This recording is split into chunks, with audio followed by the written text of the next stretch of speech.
Shalom, salam sejahtera bagi kita semua dan mari menyimak video berikut ini terlebih dahulu sebelum memberikan tanggapan dan Tuhan Yesus memberkati.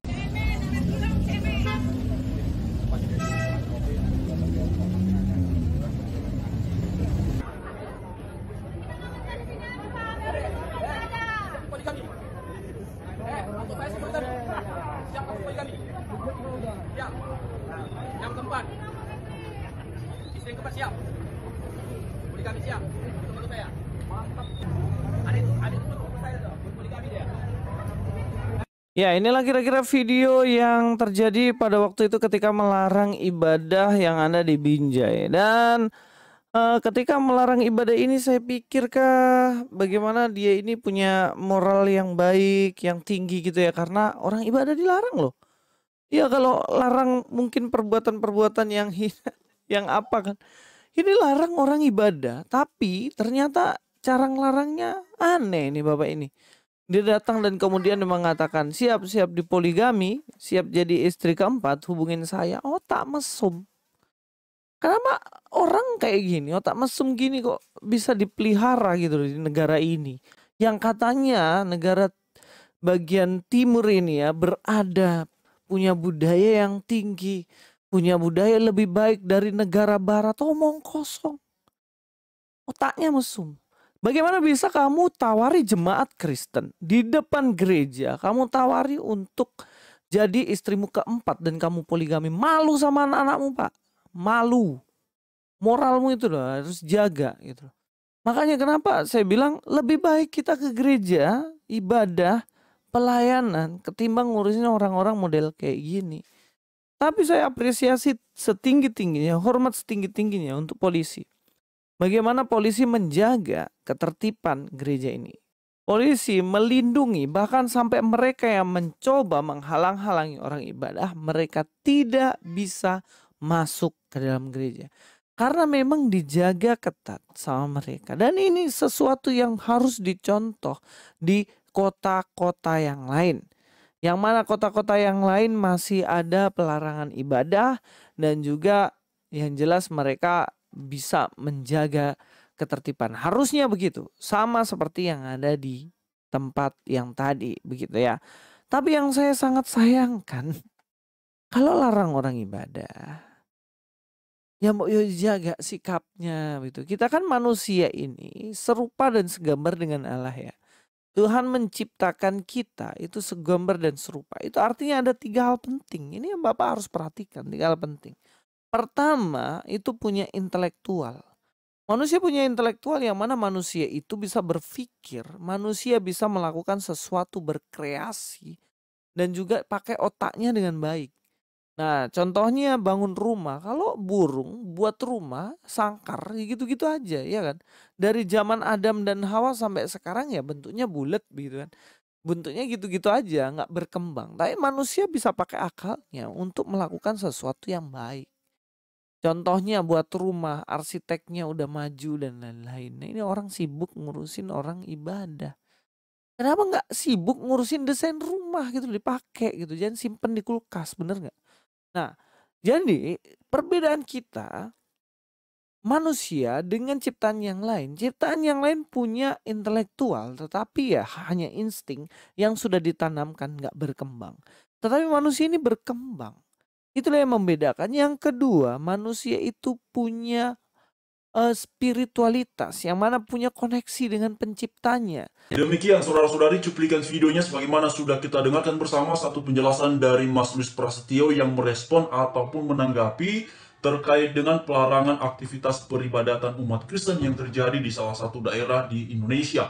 Dan memang ini menjadi sesuatu yang sudah sering sekali kita lihat adanya pelarangan ataupun pembubaran kegiatan peribadatan umat Kristen yang seringkali dilakukan oleh orang-orang yang menamakan diri adalah kelompok warga, bahkan kadangkala yang mereka menggunakan atribut-atribut agama tertentu, dan kemudian mereka berdalih untuk membenarkan aksi ataupun tindakannya karena persoalan izin dan segala macamnya. Nah sebenarnya menjadi pertanyaannya ya, kenapa orang-orang ini justru nampak lebih sibuk mengurusi aktivitas peribadatan umat Kristen dibandingkan sibuk mengurusi imannya sendiri? Karena sebenarnya kita semua tahu ya bahwa agama di Indonesia ini secara resmi ada 6 ya.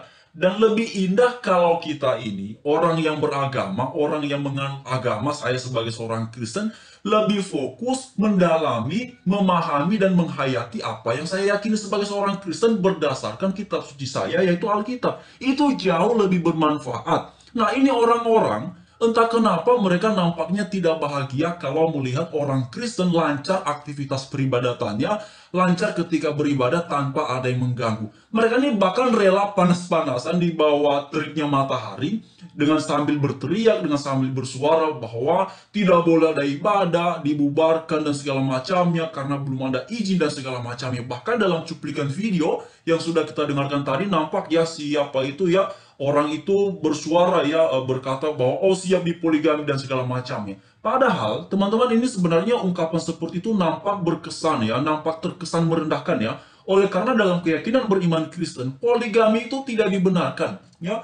Poligami dalam keyakinan beriman orang Kristen tidak dibenarkan, sekalipun di dalam Alkitab ada kisah-kisah yang dicatat, diuraikan secara luar biasa. Ada orang-orang yang melakukan tindakan poligami. Tetapi mesti diingat bahwa sifatnya itu bukan untuk diajarkan, untuk dilakukan, tetapi itu adalah memberikan informasi terkait dengan kehidupan umat Tuhan pada zaman itu. Salah satu diantaranya adalah mengenai cara hidup mereka yang melakukan poligami. Tetapi bukan untuk dibenarkan. Karena pada dasarnya, kalau saudara-saudari semua yang memperhatikan di dalam kitab Kejadian pasal 2, sejak semula manusia diciptakan oleh Tuhan, Adam dan Hawa, itu berpasangannya satu-satu.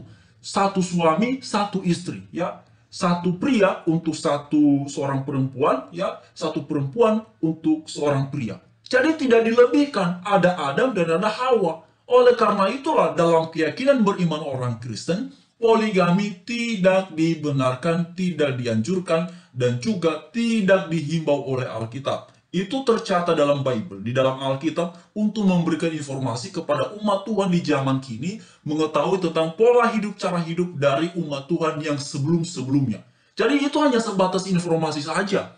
Nah kemudian, teman-teman, Bapak Ibu semuanya, ya, mari kita memperhatikan dalam beberapa ayat di dalam Alkitab. Sebenarnya bukan hanya dalam kitab Kejadian ya, hal ini juga kembali dikutip di dalam kitab Injil, yaitu kitab Matius, yang berbicara mengenai poligami itu tidak diajarkan oleh Alkitab untuk dilakukan oleh orang Kristen. Karena memang sejak semula, ya, satu saja.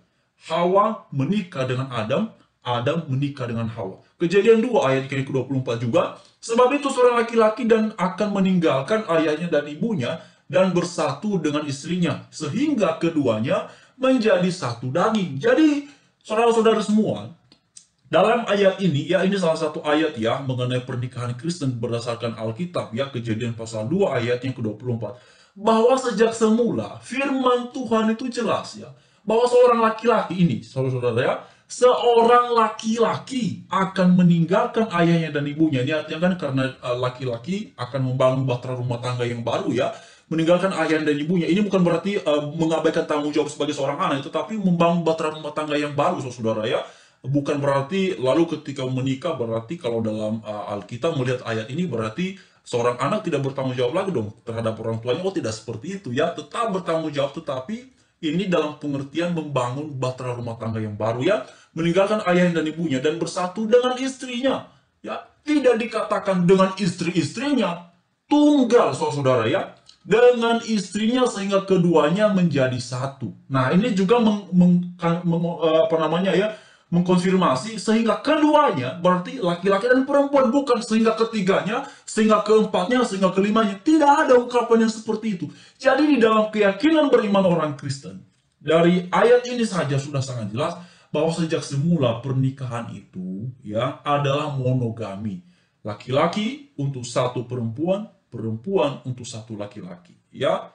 Dan itulah yang diajarkan oleh Alkitab, saudara-saudari. Jadi ketika tadi si manusia itu bersuara berkata bahwa siap poligami dan segala macamnya sambil nunjuk-nunjuk ya, itu sebenarnya salah satu tindakan merendahkan ya, itu salah satu tindakan merendahkan, dan itu menjadi lucu ya saudara-saudara ya. Dia dalam posisi mau melarang orang beribadah, tapi yang dia teriakin ya, yang dia suarakan malah bilang poligami dan segala macamnya ya. Apakah kemudian itu menjadi motivasinya kenapa dia ikutan melaksanakan ataupun melakukan aksi pelarangan ibadah umat Kristen? Nah itu dia, saudara-saudari ya, ini juga perlu dipertanyakan ya, dan ya kita bersyukur ya. Semoga hal ini terus berlanjut ya, dalam pengertian kita ini orang Kristen ya. Sejauh ini saudara ya, sepengetahuan saya tidak pernah melarang orang beribadah ya, karena biarlah orang lain dengan aktivitas keagamaannya dan kita dengan aktivitas keagamaannya kita. Itulah yang diajarkan oleh Tuhan Yesus, agar kita senantiasa menjadi berkat dimanapun berada, dan nama Tuhan saja yang dipermuliakan. Terima kasih, Tuhan memberkati kita semua.